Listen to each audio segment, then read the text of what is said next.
চশমা museum, a house of world class, জলট্যাক মোড়, বহরমপুর মডার্ন হোটেলের সামনে। বহরমপুর পশ্চিম ব্লক উত্তরপাড়া মোড়ে 10 বছর পর আবারও পুনরুদ্ধার করা হলো কংগ্রেস পার্টি অফিস। অভিযোগ, এই কংগ্রেস পার্টি অফিস তৃণমূল বাহিনী দ্বারা দখল করার চেষ্টা করা হয়। প্রশাসনিকভাবে অফিসটি 10 বছর থেকে বন্ধ হয়ে পড়েছিল। সেই পার্টি অফিস আবারও পুনরুদ্ধার করল কংগ্রেস কর্মীরা।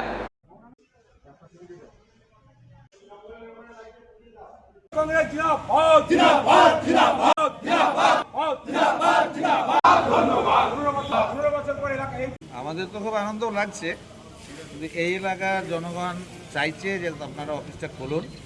এখানে অফিসটা খুললে অনেকের লোকাল ব্যবসাদার সকলের সুবিধা হবে। সকলে অনেক কিছুই ব্যাংকের পাশে ব্যাংক আছে, তারা অনেক সময় ব্যাংকের ফর্ম টর্ম ভরার ব্যাপারে এখান থেকে সহযোগিতা চেয়েছে, বা আমরা সেটা করেছি এবং আগামী দিনেও করব, যাতে কোনো রকম কোনো মানুষের অসুবিধা না হয়। আমার নাম মোহাম্মদ সাইফুল ইসলাম। স্বাভাবিকভাবেই ধরুন, এটা তো বানিয়েছিলাম আমরা মানুষ বা কর্মীদের উদ্দেশ্যেই, যে আমাদের এপারে যে ব্লক ভাগ হয়েছিল অফিসিয়ালি, আমাদের কোনো অফিস ছিল না। সেই উদ্দেশ্য নিয়ে সেই সময় আমাদের ব্লক সভাপতি ছিলেন রুবেল বলেছে অরুণ সরকার মশাই। অরুণ সরকারকে সামনে রেখে আমরা এই লোকাল নেতৃত্বকে নিয়ে আমরা মানুষের কাছে গিয়ে সকলের সহযোগিতায়, সাধারণ মানুষ, কর্মী, কংগ্রেস ভাবাপন্ন মানুষ, সকলের সহযোগিতায় আমাদের পার্টি অফিস করতে আমরা সক্ষম হয়েছিলাম। উদ্দেশ্যই ছিল এখানে থেকেই আমাদের রাজনৈতিক কর্মকাণ্ড থেকে শুরু করে সাধারণ মানুষের সমস্যা নিয়ে আলোচনা, তাদের সেই সমস্যা কীভাবে আমরা ওভারকাম করব, এই জন্যে আমরা এই অফিসটা তৈরি করেছিলাম। কারণ স্বাভাবিকভাবেই দেখুন, প্রত্যেকের একটা বাসা থাকে, তাই আমাদেরও জাতীয় কংগ্রেস, আমরা একটা সর্বভারতীয় দল, আমাদের অফিস ছিল না। সে অফিস করার পর দীর্ঘ 7 বছর আমরা এখান থেকে রাজনৈতিক কর্মকাণ্ড থেকে শুরু করে সাধারণ মানুষের কাজকর্ম থেকে শুরু করে করতে করতে হঠাৎ শাসক দল হঠাৎ করে যে আমাদের অফিস আমাদের কাছ থেকে ছিনিয়ে নেবে, কী আমাদের অপরাধ হলো আমরা কিছু বুঝতে পারলাম না।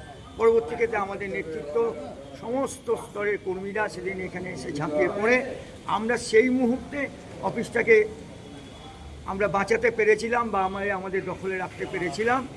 কিন্তু পুলিশ এই উত্তেজনাপ্রবণ এলাকা হয়ে যাওয়ার জন্যে আমাদের কাছ থেকে তারা বলেছিল যে এই মুহূর্তে এটা গোটা এলাকাটা 144 করা থাকলো, এবং তারা তালা মেরে গালাসিল করে প্রায় 4 মাস এখানে পুলিশ পাহারা ছিল আমাদের।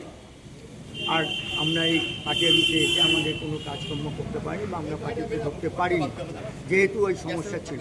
পরবর্তী ক্ষেত্রে আমরা অনেকবার প্রশাসনের কাছে গেছি, যোগাযোগ করেছি যে আমাদের অফিসটা আমাদেরকে খুলে দেওয়া হোক।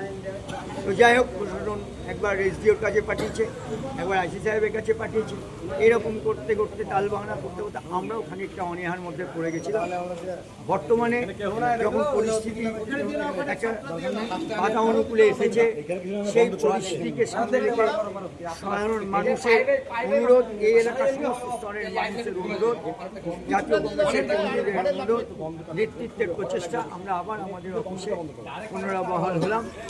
আগামী দিন, বিগত দিনে যেভাবে আমাদের কাজকর্ম এখানে পরিচালিত হতো, আমরা সেইভাবে সাধারণ মানুষের থেকে শুরু করে রাজনৈতিক কাজকর্ম আমরা সম্পূর্ণ সমস্ত কিছু এখান থেকে আবার শুরু করব, এবং সেই সমস্ত কাজ করে যাতে মানুষের কাছে আমরা আমাদের গ্রহণযোগ্যতা তৈরি করতে পারি, সেই চেষ্টা ব্যস্ত।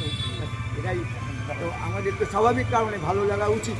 আমরা নেতৃত্ব, আমি সেই সময় এই ব্লকের সভাপতি আমি ছিলাম, যে সময় আমার হাত থেকে এই অফিসটা পুলিশ বন্ধ করে দেয়, সেই সময় আমি এখানকার সভাপতি ছিলাম। যাই হোক, এখন আপনি আপনাকে বলে বোঝাতে পারবো না যে আমি একজন দীর্ঘদিনের কংগ্রেস কর্মী হিসাবে আমি যখন আমার জায়গা আমরা ঘুরে পেয়েছি, স্বাভাবিক আনন্দ বা উৎফুল্লতা বা আবেগ আসতেই পারে। সেই জায়গায় থেকে আমরা সবাইকে নিয়ে যেন আগামী দিন ঠিক পথ চলতে পারি, এই আশা। রবীন্দ্রনাথ মিশ্র আমাকে জগাদা বলে সবাই